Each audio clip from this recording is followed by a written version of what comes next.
এইরকম বাজে কথা বলতো না, ঠিক কিনা বলে?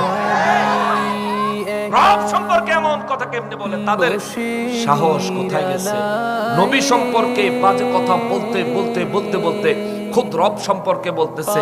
তে কয়দিন পরে পরে বাংলাদেশের সিনেমার ব্যক্তি নায়িকার নামতে জানে, ভারতের সিনেমার সব নায়িকার নামতে জানে। এই মৌলবী, এই মৌলবী, তুই এত সিনেমা দেখলে তুই পড়ালেখা করস কোন সময়? তোর তো পড়ালেখা নাই রে ভাই।